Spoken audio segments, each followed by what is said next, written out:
Theory and practical class of histopathology में आपका स्वागत है। अगर आप एमएलटी के स्टूडेंट हैं और आप एमएलटी से रिलेटेड वीडियो सर्च कर रहे हैं तो आप सही चैनल पर विजिट किए हैं फ्रेंड्स। तो फ्रेंड्स, आज के वीडियो में हम जानेंगे preparation of different type of fixative in histopathology. ठीक है, जिसमें हम हिस्टोपैथोलॉजी में यूज होने वाले जनरल फिक्सेटिव या कॉमन फिक्सेटिव के नाम के बारे में डिस्कस करेंगे और उन फिक्सेटिव को प्रिपेयर करने के लिए हमें किन किन इंग्रेडिएंट्स की रिक्वायरमेंट होती है उसके बारे में हम डिटेल्ड में डिस्कस करेंगे फ्रेंड्स। तो वीडियो को स्टार्ट करते हैं 10% फॉर्मल्डिहाइड से। 10% फॉर्मल्डिहाइड बनाने के लिए हमें किन किन इंग्रेडिएंट्स की रिक्वायरमेंट होगी। तो 10% फॉर्मल्डिहाइड हमारा हिस्टोपैथोलॉजी में यूज होने वाला सबसे इंपॉर्टेंट केमिकल होता है फ्रेंड्स। ठीक है, 10% फॉर्मल्डिहाइड यूज करने के लिए हमें 1 पार्ट ऑफ कंसंट्रेटेड 40% फॉर्मल्डिहाइड और 9% हमें डिस्टिल वाटर या वाटर की रिक्वायरमेंट होती है। 37 to 40% जो फॉर्मल्डिहाइड होता है दोस्तों, उसको हम प्योर या कंसंट्रेट मानते हैं और उसी 37 to 40% फॉर्मल्डिहाइड से हम 10% फॉर्मल्डिहाइड को प्रिपेयर करते हैं और उनका यूज हम टिश्यू फिक्सेटिव के लिए या टिश्यू को प्रिजर्व करने के लिए करते हैं। ठीक है, तो 10% फॉर्मल्डिहाइड हम 1000 लीटर प्रिपेयर करेंगे 10%। तो उसके लिए हमें जो इंग्रेडिएंट चाहिए दोस्तों, वो चाहिए प्योर फॉर्मल्डिहाइड 100 ml और distil water 900 ml। 900 ml distil water में हम 100 ml फॉर्मल्डिहाइड को डिजोल्व करेंगे तो हमारा 10% 1000 ml फॉर्मल्डिहाइड सॉल्यूशन प्रिपेयर होगा। ठीक है, सेकंड हमारा फिक्सेटिव है 10% न्यूट्रल बफर सलाइन। ठीक है, न्यूट्रल बफर सलाइन क्यों बोलते हैं फ्रेंड्स? क्योंकि न्यूट्रल पीएच होता है इसका। ठीक है, न्यूट्रल पीएच दैट्स मींस इसका पीएच जो होता है 7.0 होता है। 1000 ml 10% न्यूट्रल बफर सॉल्यूशन को प्रिपेयर करने के लिए जो हमें इंग्रेडिएंट की रिक्वायरमेंट होगी दोस्तों, वो होगा प्योर या concentrated formaldehyde 100 ml, distil water 900 ml, sodium dihydrogen phosphate 4 gram, disodium hydrogen phosphate anhydrous 6.5 gram. ठीक है, इन सारे इंग्रेडिएंट्स को हम 900 ml डिस्टिल वाटर में डिजोल्व करेंगे तो हमारा 10% न्यूट्रल बफर सॉल्यूशन तैयार होगा। ठीक है, और 10% न्यूट्रल बफर सलाइन को अगर आप एज ए फिक्सेटिव यूज करते हैं फ्रेंड्स, तो मेरा मानना है कि आपका हिस्टोलॉजी और इम्यूनोहिस्टोकेमिस्ट्री, मॉलिक्यूलर डायग्नोसिस या फिश डायग्नोसिस या फिश टेस्टिंग, ठीक है, FISH that's means fluorescence, in situ dihybridization, इन तीनों की स्टडी के लिए सबसे अच्छा फिक्सेटिव हमारा 10% न्यूट्रल बफर सॉल्यूशन हो सकता है या होता है। ठीक है फ्रेंड्स, थर्ड हम जानेंगे फॉर्मलिन एस्टिक एसिड सॉल्यूशन कैसे प्रिपेयर करते हैं। 1000 ml formalin acetic acid solution prepare करने के लिए जो हमें इंग्रेडिएंट्स की रिक्वायरमेंट होगी होगा concentrate that's means 37 to 40% formaldehyde 100 ml। ठीक है, distil water 900 ml। Okay, 900 ml distil water में हम 100 ml कंसंट्रेट फॉर्मल्डिहाइड को डिजोल्व करेंगे फ्रेंड्स। देन उसमें हम लोग concentrated glacial acetic acid 50 ml add कर देंगे तो हमारा formalin acetic acid solution 1000 ml बन करके प्रिपेयर हो जाएगा। ठीक है, formalin alcoholic solution 1000 ml preparation के लिए कंसंट्रेट फॉर्मल्डिहाइड हम लेंगे 100 ml और इथेनॉल 80% इथेनॉल बनाने के लिए हम लोग कंसंट्रेट इथेनॉल को लेंगे 8 पार्ट। ठीक है, और उसमें 2 पार्ट हम डाल देंगे वाटर।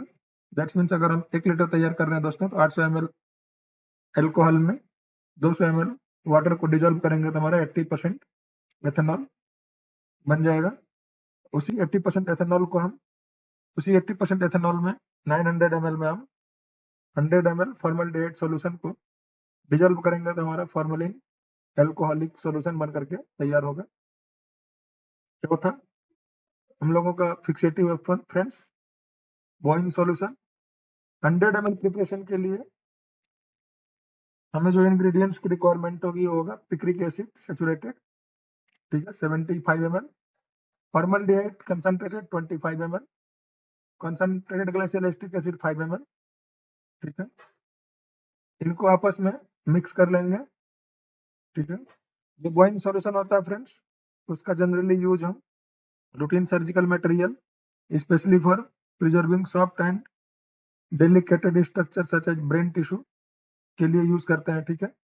बॉइंग्स सॉल्यूशन का हम यूज जनरली इसमें करते हैं ब्रेन टिश्यू के लिए, और कभी कभी टेस्टिकुलर बायोप्सी के लिए भी हम स्मॉल टेस्टिकुलर बायोप्सी के लिए भी हम बॉइंग सॉल्यूशन का यूज कर सकते हैं फ्रेंड्स, ओके। नेक्स्ट सॉल्यूशन है हम लोगों का 6th Carnoy solution. 100 ml Carnoy solution prepare करने के लिए फ्रेंड्स हमें जो इंग्रेडिएंट की रिक्वायरमेंट होगी एथेनॉल एब्सोल्यूट, क्लोरोफॉर्म और ग्लेशियल एसिटिक एसिड कंसंट्रेटेड, ठीक है। तो 100 ml कार्नोइक सॉल्यूशन प्रिपेयर करने के लिए हम एब्सोल्यूट एथेनॉल लेंगे 60 ml, क्लोरोफॉर्म लेंगे 30 ml, concentrated glacial acetic acid लेंगे 10 ml। इन तीनों को आपस में डिसॉल्व कर लेंगे फ्रेंड्स, और उसको मिक्स कर लेंगे। मिक्स करने के बाद हम उसको स्टोर कर लेंगे, ओके। कार्नोइक सॉल्यूशन का यूज जनरली हम टिश्यू में डीएनए, आरएनए और ग्लाइकोजन को प्रिजर्व करने के लिए करते हैं। 7th सॉल्यूशन हम लोगों का Helly's solution. Helly's solution prepare करने के लिए जो हमें इंग्रेडिएंट की रिक्वायरमेंट होगी mercuric chloride, potassium dichromate, distil water. इन 3 इंग्रेडिएंट से मिल करके हमारा हेलिक्स सॉल्यूशन प्रिपेयर होगा फ्रेंड्स।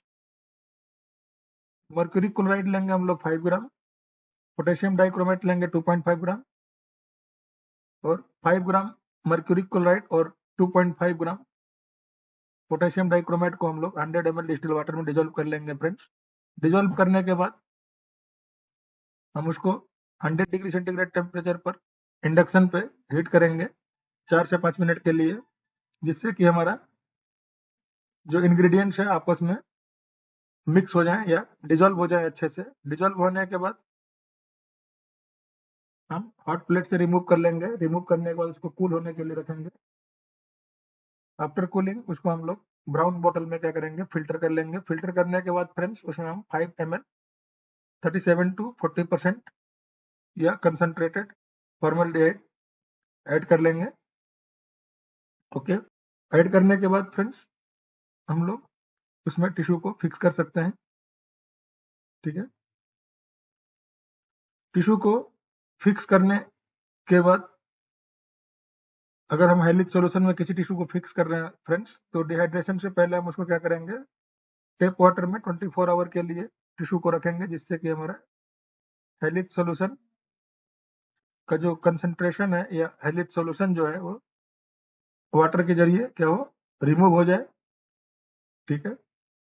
और इस सॉल्यूशन का यूज हम blood forming organ such as bone marrow, liver and spleen के लिए करेंगे, ठीक है। नेक्स्ट सॉल्यूशन हम लोगों का सूसा सॉल्यूशन। सूसा सॉल्यूशन प्रिपेयर करने के लिए हमें स्टॉक प्रिपेयर करना होता है दोस्तों, ठीक है। Stock A and stock solution B. Stock A solution prepare करने के लिए हमें जो इंग्रेडिएंट रिक्वायरमेंट होगी mercuric chloride, sodium chloride, dichloro acetic acid और डिस्टिल वाटर। इन 4 इंग्रेडिएंट से मिल करके हमारा स्टॉक सॉल्यूशन ए प्रिपेयर होगा फ्रेंड्स। और स्टॉक सॉल्यूशन बी प्रिपेयर करने के लिए हमें कंसंट्रेट ग्लेशियल एसिटिक एसिड और फॉर्मल्डिहाइड कंसंट्रेटेड, ठीक है।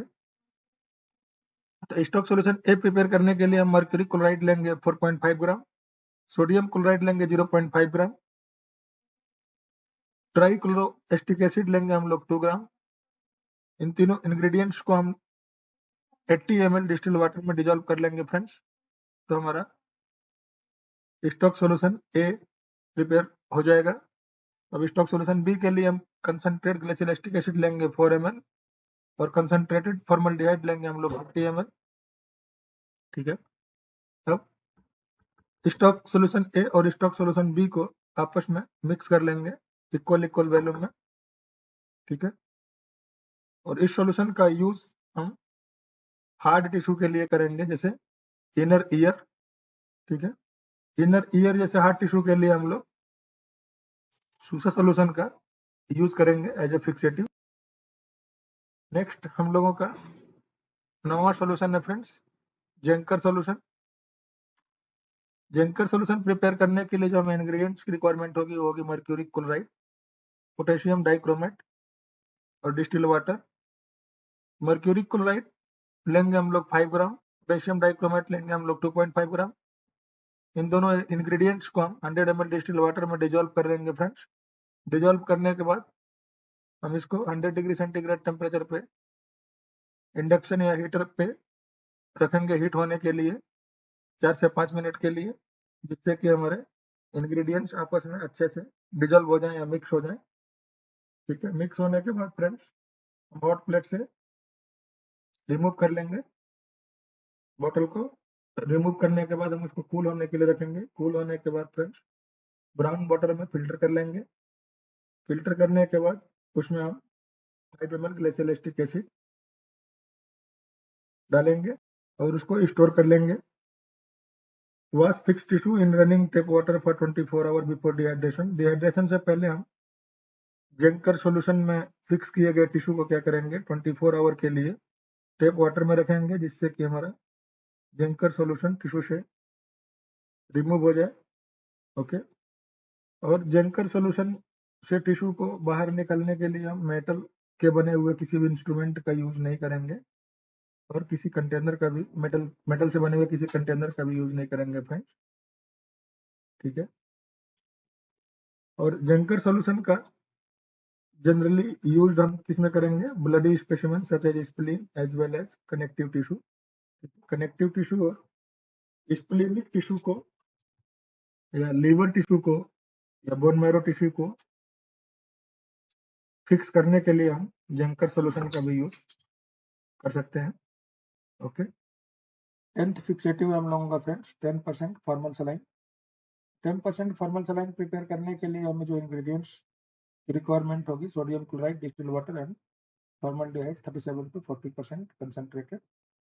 Okay, for the example 1000 ml 10% formal saline prepare करने के लिए हम डिस्टिल वाटर लेंगे 900 ml डिस्टिल वाटर में 37 to 40% 100 ml फॉर्मल्डिहाइड को ऐड करेंगे फ्रेंड्स। देन इसमें 9 gram sodium chloride 8.5 to 9 gram sodium chloride को ऐड करेंगे तो हमारा 10% बफर सलाइन बनकर तैयार होगा। ओके, तो हिस्टोपैथोलॉजी में जनरली हम 3 तरह का फिक्सेटिव यूज करते हैं फ्रेंड्स 10% फॉर्मल सलाइन, 10% फॉर्मल्डिहाइड और 10% न्यूट्रल फॉस्फेट बफर या 10% न्यूट्रल फॉर्मल सलाइन। ठीक है, ये हमारे जो होते हैं तीनों बेस्ट फिक्सेटिव होते हैं हिस्टोपैथोलॉजिकल स्टडी के लिए। अभी हम सेकेंड स्टेप जानेंगे डिहाइड्रेशन। टिश्यू प्रोसेसिंग का फर्स्ट स्टेप था हम लोगों का फिक्सेशन। अब हम बात करेंगे सेकेंड स्टेप डिहाइड्रेशन के बारे में फ्रेंड्स। तो dehydration that's means removing of water from the tissue is called dehydration. Tissue से वाटर को निकालने के प्रोसेस को हम लोग क्या बोलते हैं डिहाइड्रेशन बोलते हैं। Dehydrating agent are ethyl alcohol, methylated spirit, methanol, butyl alcohol, isopropyl alcohol. Dehydrating agent other than alcohol, dioxane, ethylene glycol and acetone. ये जितने भी केमिकल हैं इनको हम as a dehydrating solution use करते हैं। ठीक है, और इनमें भी जो कॉमनली है फ्रेंड्स वो है एथाइल अल्कोहल या isopropyl alcohol. Isopropyl alcohol easily market में अवेलेबल होता है, बहुत चीपर रेट में अवेलेबल होता है। तो मैक्सिमम जो हम लोग एज अ डिहाइड्रेशन के लिए सोल्यूशन यूज करते हैं आइसोप्रोपाइल अल्कोहल को करते हैं। Tissue blocks are place in capsule. Next step हम लोगों का प्रोसीजर डिहाइड्रेशन। डिहाइड्रेशन के प्रोसीजर के लिए हम लोग क्या करते हैं टिश्यू को कैसेट में रखते हैं, प्लास्टिक कैसेट में या फिर स्टील मोल्ड में। ओके, और उस कैसेट को हम लोग इंक्रीजिंग कंसंट्रेशन ऑफ अल्कोहल में सीरीज में पास करते हैं फ्रेंड्स। लाइक 70% आइसोप्रोपाइल अल्कोहल में 40 मिनट के लिए, 80% आइसोप्रोपाइल अल्कोहल में 40 मिनट के लिए, 90% आइसोप्रोपाइल अल्कोहल में 40 मिनट के लिए। 95% अल्कोहल में 40 मिनट के लिए और 100% टिश्यू प्रोपाइल अल्कोहल में 40 मिनट्स के लिए। ठीक है, तो डिहाइड्रेशन के 5 स्टेप्स 70%, 80%, 90%, 95% और 100% अल्कोहल इन 40 मिनट ईच। ठीक है, हर कंसंट्रेशन में हम 40 मिनट के लिए टिश्यू को रखते हैं ताकि वो कंप्लीटली डिहाइड्रेट हो जाए। दैट्स मीन्स जो हमारे टिश्यू में वाटर का कंसंट्रेशन है वो क्या हो जाए, कंप्लीटली रिमूव हो जाए टिश्यू से। ओके फ्रेंड, तो नेक्स्ट स्टेप डिहाइड्रेशन के बाद हम जानेंगे क्लियरिंग। ठीक है, क्लियरिंग टिश्यू प्रोसेसिंग का थर्ड स्टेप है फ्रेंड्स, जिसमें हम क्लियरिंग का मतलब जानेंगे। In tissue processing clearing refers to the removal of alcohol and dehydration agent from the tissue sample while making them transparent or translucent for better visualization under a microscope. This step is crucial before embedding the tissue in a medium like paraffin wax for sectioning. Common clearing agent includes saline and toluene. Clearing जो होता है friends वो dehydrating solution को replace करने के लिए use किया जाता है। तो dehydrating solution that's means alcohol को रिमूव करने के लिए टिश्यू से हम लोग जाइलिन या टोलुइन का यूज करते हैं। ओके, क्लियरिंग प्रोसेस जो होता है वो अल्कोहल को तो रिमूव करेगा, साथ ही साथ क्या करेगा, टिश्यू के जो स्पेस है, जो माइक्रोपोर्स होते हैं टिश्यू के अंदर, उनको भी क्या करेगा, फ्री करेगा, जिससे कि नेक्स्ट जो हम लोगों का स्टेप्स आएगा टिश्यू प्रोसेसिंग का इनफिल्ट्रेशन, जिसमें हम लोग मोल्टेन पैराफिन वैक्स को यूज करेंगे। वो उस टिश्यू के स्पेस में जा करके अच्छे से पेनेट्रेट हो सके, उसके लिए भी जैलिन क्या करता है, स्पेस बनाता है। तो जैलिन का यूज हम लोग एज ए क्लियरिंग एजेंट करते हैं फ्रेंड्स। ठीक है, टिश्यू के बेटर विजुलाइजेशन के लिए हम क्लियरिंग को फॉलो करते हैं। ठीक है, अगर टिश्यू की क्लियरिंग अच्छे से नहीं होगी तो स्टेन भी हमारा टिश्यू अच्छे से नहीं होगा। स्टेन नहीं होगा तो उसकी मॉर्फोलॉजी हमें माइक्रोस्कोप में अच्छे से विजुलाइज नहीं होगी या विजुअल नहीं होगा। ओके, तो प्रोसीजर क्लियरिंग का जो होता है हमारा 3 स्टेप्स होते हैं फ्रेंड। ठीक है, तीनों स्टेप्स में हम फ्रेश जैलिन लेते हैं और इस जैलिन में हम लोग 40 मिनट्स के लिए टिश्यू को रखते हैं। ओके, टिश्यू प्रोसेसिंग का फाइनल स्टेप है हम लोगों का चौथा स्टेप, इनफिल्ट्रेशन या इम्प्रिग्नेशन। इन टिश्यू प्रोसेसिंग इनफिल्ट्रेशन और इम्प्रिग्नेशन refers to the process of replacing in clearing agents such as xylene or toluene with a medium that will harden and support the tissue for sectioning. These steps occurs after clearing and before embedding. During infiltration, the tissue is immersed in a liquid medium, typically molten paraffin wax, which penetrate the tissue spaces, ensuring that the tissue is completely impregnated with the embedding medium. This helps to preserve the tissue structures and allows to thin sectioning.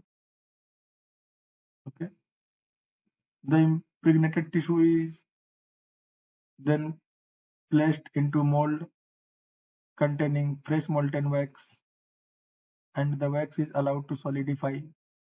Once the wax is infiltrating agent, molten paraffin wax, melting point 57 to 58 degree centigrade. Okay friends, तो जो हमारा infiltration या इम्प्रिग्नेशन steps होता है वो generally clearing agent को replace करना या क्लियरिंग एजेंट को हटाने के लिए इनफिल्ट्रेशन का यूज करते हैं। और क्लियरिंग के टाइम पे जो हमारे टिश्यू के अंदर स्पेस फ्री हुए थे, उन फ्री स्पेस में हमारा जो मोल्टेन पैराफिन वैक्स है वो पेनिट्रेट करता है फ्रेंड्स। और इनफिल्ट्रेशन या इम्प्रिग्नेशन का जो स्टेप्स होता है वो हम क्लियरिंग के बाद और एम्बेडिंग से पहले करते हैं। ओके, जो हमारा पैराफिन वैक्स है, जो हमारा पैराफिन वैक्स होता है फ्रेंड्स, वो एक प्रकार का सॉलिडिफाई मीडिया है जो टिश्यू के अंदर हार्डनेस प्रोवाइड करता है, जिससे कि उसकी माइक्रोटोम के द्वारा अच्छे से सेक्शनिंग की जा सके। ठीक है, हमें माइक्रोटोम की सेक्शनिंग के लिए हार्ड टिश्यू की रिक्वायरमेंट होती है और टिश्यू में हार्डनेस लाने के लिए हम मोल्टन पैराफिन वैक्स को यूज करते हैं। ठीक है, जो मोल्टन पैराफिन वैक्स का टेम्परेचर होता है फ्रेंड्स वो 56 to 58 degree centigrade. Okay, melting points that means wax जो हमारा आता है पैलेट फॉर्म या सॉलिड फॉर्म में आता है, उसको मेल्ट करने के लिए हमें टेम्परेचर की रिक्वायरमेंट होती है। ठीक है, तो वैक्स का मेल्टिंग पॉइंट हमारा 56 टू 58 डिग्री सेंटीग्रेड है, तो हमारा हीटिंग प्लेट या इंडक्शन है उसका टेम्परेचर 60 डिग्री सेंटीग्रेड होना चाहिए, ताकि हमारा जो वैक्स है वो अच्छे से जल्दी से मेल्ट हो सके। ठीक है, तो इनफिल्ट्रेशन या इम्प्रिग्नेशन के लिए हम जो प्रोसीजर है उसके लिए हम 3 वैक्स डिस्पेंसर लेते हैं, जिनका टेम्परेचर हम सेट करके रखते हैं 60 डिग्री सेंटीग्रेड, ताकि वैक्स जमे नहीं। ओके, और हर वैक्स में हम टिश्यू को 1-1 घंटे के लिए रखेंगे फ्रेंड्स। ठीक है ना, ये जो स्टेप्स थे ये हमारे टिश्यू प्रोसेसिंग के स्टेप्स थे फ्रेंड। टिश्यू प्रोसेसिंग हम मैनुअल भी परफॉर्म कर सकते हैं इस प्रोटोकॉल के अकॉर्डिंग फ्रेंड्स। ठीक है, जिसमें हमें रिक्वायरमेंट होगा वैक्स डिस्पेंसर का और ग्लास जार का। ओके, आज के डेट में मार्केट में बहुत सारे सेमी ऑटोमेटेड या ऑटोमेटेड टिश्यू प्रोसेसर अवेलेबल है। ओके, बहुत सारी कंपनियां जैसे लाइका, थर्मो, शकूरा, मेडिमियास, ये सारी कंपनियां ऑटोमेटेड टिश्यू प्रोसेसर मेडाइट, ये सारी कंपनियां हिस्टोपैथोलॉजी के लिए इंस्ट्रूमेंट तैयार करते हैं। ओके, अगर हम ऑटोमेटेड टिश्यू प्रोसेसर भी यूज करेंगे तो भी हमें इसी प्रोसेस को फॉलो करना पड़ेगा, और मैनुअल हम टिश्यू प्रोसेसिंग करेंगे तो भी हमें इसी स्टेप्स को फॉलो करना होता है। ओके, नेक्स्ट हमारा स्टेप्स है फ्रेंड्स एम्बेडिंग। ओके, तो हिस्टोपैथोलॉजिकल स्टेप्स में हमने 4 स्टेप कंप्लीट किया। 5वां स्टेप हमारा embedding. Embedding in histology, embedding refers to the process of embedding tissue samples in a solid medium, typically paraffin wax or resin, to prepare them for slicing, thinning, and staining of microscopic examination. ठीक है ना, this helps preserve tissue structure and allow for consistent slicing for analysis. Okay friends, embedding भी हम जो हमारा embedding media होता है वो पैराफिन वैक्स ही होता है। मोल्टन पैराफिन वैक्स में हम लोग टिश्यू को एम्बेड करते हैं, दैट्स मीन्स उसको एक स्ट्रक्चर देते हैं जिससे कि उस मोल्ड को या उस टिश्यू जिसमें हम मोल्ड में टिश्यू को एम्बेड करेंगे उस मोल्ड को हम माइक्रोटोम में यूज कर सकें। ओके, माइक्रोटोम में इजीली फिट करने के लिए हमें मोल्ड का सहारा लेना होता है। मोल्ड और पैराफिन वैक्स से हम लोग टिश्यू को एम्बेड करते हैं। ठीक है, तो लिक्विड पैराफिन वैक्स में टिश्यू को एम्बेड करेंगे और उसको सॉलिडिफाई होने के लिए क्रायोजोल या फिर कूलिंग प्लेट पे रखेंगे। तो कूलिंग प्लेट का जो हमारा टेम्परेचर होता है वो -2 to 8 डिग्री सेंटीग्रेड होता है फ्रेंड्स।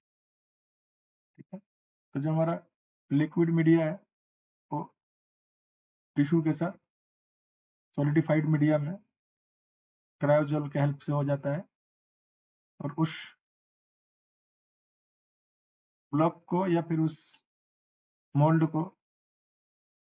से बने टिश्यू को हम लोग टिश्यू का सेक्शनिंग या स्लाइसिंग करने के लिए यूज करेंगे। ठीक है, और उस स्लाइस का स्टडी हम लोग स्टेनिंग और माइक्रोस्कोपिक एग्जामिनेशन के लिए करेंगे। इनमेड करके टिश्यू को हम लोग लॉन्ग टाइम के लिए प्रिजर्व करके भी रख सकते हैं, 10 से 12 साल के रूम टेम्परेचर पे। तो टिश्यू फिक्स होने के बाद जो पेशेंट का स्पेसिमेन या सैंपल है फ्रेंड्स वो हमारा प्रिजर्व हो जाता है और उसको लॉन्ग टाइम तक केप्ट करके रख सकते हैं। सिक्स्थ स्टेप हमारा है trimming. Removing of extra paraffin wax on the surface of embedded tissue by the help of microtome is calling trimming. Trimming जो होता है हम लोगों का जो टिश्यू और वैक्स है हमारा, ठीक है, वैक्स में जो हमने टिश्यू को एम्बेड किया था उसके ऊपर जो पैराफिन है उसको हटाने के प्रोसेस को बोलते हैं, मतलब removing of extra paraffin wax on the surface of tissue is called trimming, ठीक है, with the help of microtome. Microtome के हेल्प से हम लोग टिश्यू के ऊपर जो एक्स्ट्रा वैक्स है उसको हटाने के प्रोसेस को हम लोग ट्रिमिंग बोलते हैं। ट्रिमिंग के बाद हमारा नेक्स्ट स्टेप है sectioning. Thin slice of the tissue usually around 4 to 5 micron thick and are cut using a microtome। Sectioning जो हमारा होता है 4 से 5 माइक्रोन पे किया जाता है, जिसके लिए हमें माइक्रोटोम की रिक्वायरमेंट होती है। माइक्रोटोम भी मार्केट में बहुत तरह के अवेलेबल है, ठीक है। तो जो हम हिस्टोलॉजी के लिए, जनरल हिस्टोलॉजी के लिए हम माइक्रोटोम यूज करते हैं वो rotary microtome, semi automatic microtome और फुल्ली ऑटोमेटेड माइक्रोटोम का यूज करते हैं फ्रेंड्स। क्रायोस्टेट का यूज हम नेक्स्ट टॉपिक में जानेंगे। फ्लैश माइक्रोटोम क्या होता है, ठीक है, अल्ट्रा माइक्रोटोम क्या होता है, डिफरेंट डिफरेंट टाइप के माइक्रोटोम के लिए मैं सेपरेट वीडियो बनाऊंगा तो उसमें डिस्कस करेंगे। सेक्शनिंग के बाद हम माउंटिंग करते हैं फ्रेंड्स। माउंटिंग और कवर स्लिपिंग में बहुत लोग कंफ्यूज होते हैं फ्रेंड्स, मैं यहाँ पे क्लियर करना चाहता हूँ। Mounting that's means section are mounted on to glass slide and dried, ठीक है। तो माउंटिंग जो होता है फ्रेंड्स वो कटिंग के बाद जो हमारा रिबन बनता है उस रिबन को हम लोग या उस स्लाइस को हम लोग क्या करते हैं, ग्लास स्लाइड के ऊपर माउंट करते हैं, ठीक है। और एम्बेडिंग स्टेनिंग के बाद टिश्यू के जो सेक्शन है उसको प्रिजर्व करने के लिए हम कवर स्लिपिंग करते हैं with the help of DPX, ठीक है। तो माउंटिंग क्लियर है। ये माउंटिंग जो होता है टिश्यू सेक्शनिंग के बाद का स्टेप्स होता है। टिश्यू सेक्शनिंग के बाद का स्टेप्स दैट्स मीन्स जब हम टिश्यू को कट करते हैं, कट करने के बाद हम वाटर बाथ में टिश्यू को फ्लोट कराते हैं और उसको ग्लास स्लाइड पे जब उसको रखते हैं या उठाते हैं उस स्टेप को हम लोग क्या बोलते हैं, माउंटिंग बोलते हैं, ओके। हिस्टोपैथोलॉजिकल स्टेप में 9th स्टेप से हम लोगों का staining. Sections of the tissue are stained with dyes such as hematoxylin and eosin, H&E, जिसका शॉर्ट फॉर्म होता है hematoxylin and eosin stain, to highlight cellular structure and differentiate between various tissue component. Staining जो हमारा steps होता है friends वो generally tissue के structure को डिफरेंशिएट करने के लिए या टिश्यू की मॉर्फोलॉजी को डिफरेंशिएट करने के लिए हम हिमेटॉक्सिलिन एंड एयोसिन स्टेन का यूज करते हैं, ठीक है। Hematoxylin and eosin staining histopathology में रूटीन स्टेनिंग है जो हर तरह की बायोप्सी के लिए स्टेन किया जाता है दोस्तों, या हर तरह की डायग्नोसिस में हेल्प करने के लिए हम H&E स्टेनिंग का हेल्प लेते हैं, ओके। तो H&E staining that's means hematoxylin and eosin staining. तो हिमेटॉक्सिलिन जो होता है हमारा न्यूक्लियर स्टेन होता है और एयोसिन जो होता है हमारा साइटोप्लाज्मिक स्टेन होता है, ओके। तो जो टिश्यू की मॉर्फोलॉजी है उसमें न्यूक्लियस कौन सा है और साइटोप्लाज्म कौन सा है उसको डिफरेंशिएट करने के लिए हम H&E स्टेनिंग का हेल्प लेते हैं। आज की वीडियो में बस इतना ही फ्रेंड्स।